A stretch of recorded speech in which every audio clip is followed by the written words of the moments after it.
जय हिंद दोस्तों। ओशियंस जो है वो किसी भी कंट्री के लिए हमेशा से बहुत ही इंपॉर्टेंट रहे हैं।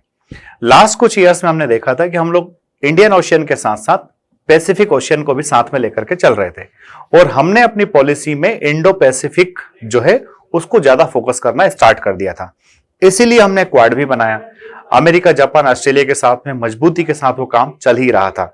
बट रिसेंटली जियोपॉलिटिक्स में कुछ चेंजेस आए हैं और उन चेंजेस की वजह से हमें वापस सोचने पर मजबूर होना पड़ा है कि क्या हमें फिर से हमारा ज्यादा फोकस इंडियन ओशन पर करने की आवश्यकता है।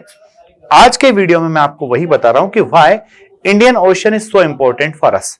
तो दोस्तों, इंडियन ओशन की जो इंपॉर्टेंस है वो हमारे लिए इसलिए सबसे ज्यादा है क्योंकि हमारा टेरिटरी वाला जो पार्ट है, लैंड वाली बॉर्डर जो हम शेयर कर रहे हैं चाइना और पाकिस्तान के साथ, और ये दो हमारे ऐसे पड़ोसी है जिनसे हमको नहीं लगता है कि अगले 100 वर्षों तक भी संबंध अच्छे हो सकते हैं।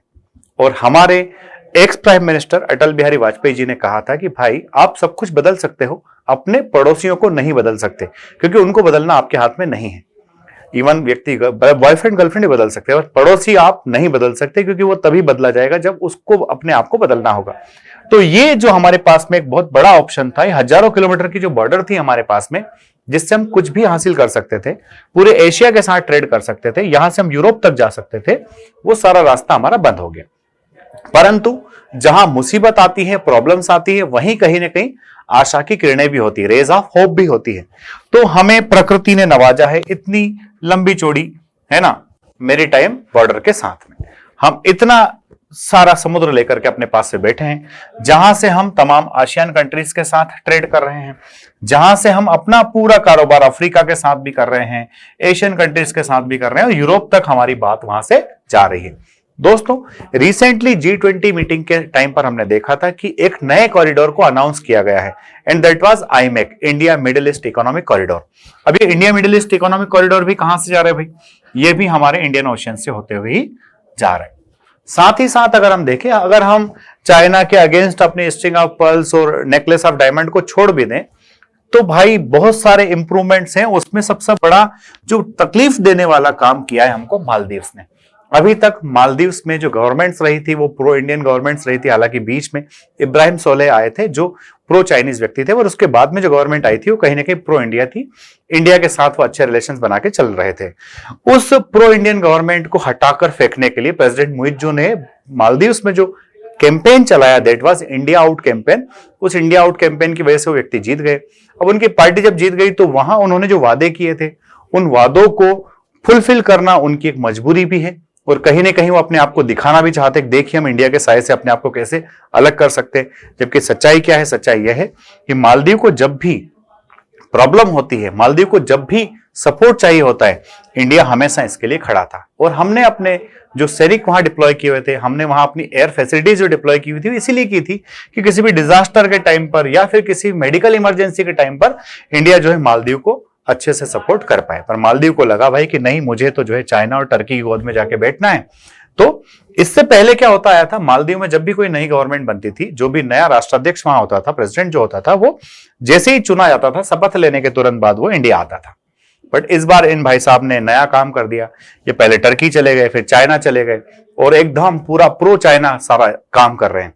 वो इंडिया आउट कैंपेन को छोड़ दीजिए, उसके बाद भी बहुत सारे ऐसे एग्रीमेंट्स थे जो इन्होंने साइन करने से मना कर दिए। अब इंडिया के पास में क्या ऑप्शन है भाई? ठीक है ना, मालदीव्स मना कर रहे, ठीक है, हमने अभी जो है कुछ नए नेवल बेसेस खड़े कर दिए हैं, अरेबियन सी में भी कर दिए हैं और दूसरी तरफ भी। तो इस तरह से हमने नेवल बेसेस को मजबूती से वहां पर खड़ा किया जा रहा है। नई होप एक ये भी दिखाई दे रही है कि हम अपने कुछ पड़ोसी देश, जिनमें म्यांमार, बांग्लादेश और श्रीलंका, इन तीनों देशों के साथ इंडिया मिल जाए। ये 4 मेन कंट्रीज हो गए।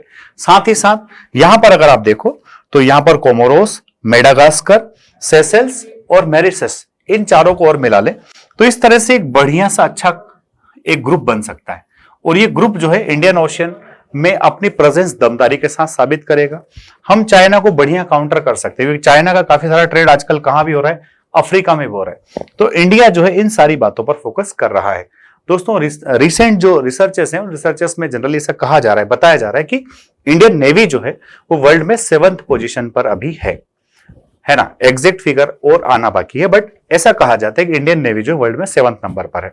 अगर हम इकोनॉमी के टर्म्स में देखें तो इंडिया की जो इकोनॉमी है वो 4th पोजीशन पर तो है ही, हम 3rd पोजीशन जल्द ही हासिल करने वाले हैं।